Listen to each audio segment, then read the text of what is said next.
Hi കൂട്ടുകാരെ, ഞാൻ ഇന്ന് നിങ്ങളുടെ മുമ്പിൽ വന്നിരിക്കുന്നത് നോമ്പിനെ പറ്റി സംസാരിക്കാനും. നോമ്പ് തുടങ്ങാനായല്ലോ.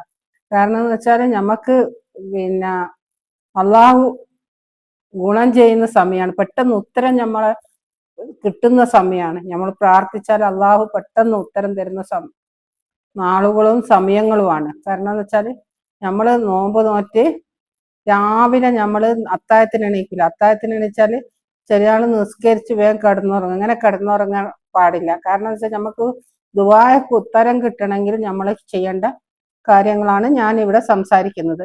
കാരണം എന്ന് വെച്ചാൽ നമ്മൾ രാവിലെ എണീച്ച് നിസ്കരിച്ച് നമ്മൾ ഖുർആൻ ഓതി നമ്മളെ വിഷമങ്ങൾ അള്ളാഹുവിനോട് പറയാം. നമ്മൾ എന്ത് വിഷമം ഉണ്ടെങ്കിലും നമ്മൾ സാമ്പത്തികമായും ശാരീരികമായും ഫാമിലി പരമായും എല്ലാ വിഷമങ്ങളും അള്ളാഹിനോട് പറയും. അള്ളാഹിനോട് പറഞ്ഞാൽ അള്ളാഹ് സ്വീകരിക്കാത്ത ഒരു കാര്യങ്ങളും ഇല്ല. അള്ളാഹ് നമുക്ക് പെട്ടെന്ന് ഉത്തരം തരും, അത് ഉറപ്പാണ്. അതുകൊണ്ട് വരും എന്ത് ചെയ്യാ, ഇങ്ങനെ ചെയ്യാം. രാവിലെ എണീച്ചിട്ട് നമ്മൾ അള്ളാഹ്ക്ക് വേണ്ടിയിട്ട് പ്രാർത്ഥിക്കുക. അള്ളാഹിനോട് നമ്മക്ക് വേണ്ടിയിട്ട്, അള്ളാഹ്ക്ക് വേണ്ടിയിട്ടല്ല, നമ്മക്ക് വേണ്ടിയിട്ട് പ്രാർത്ഥിച്ചിട്ട് നമ്മളെ വിഷമങ്ങൾ അള്ളാഹിനോട് പറയാം. നമുക്ക് അള്ളാഹു നോമ്പെടുക്കാനുള്ള ആരോഗ്യത്തിനും ആയുസിനും സാമ്പത്തിക ശേഷിയും എല്ലാം അള്ളാഹ് തരട്ടെ.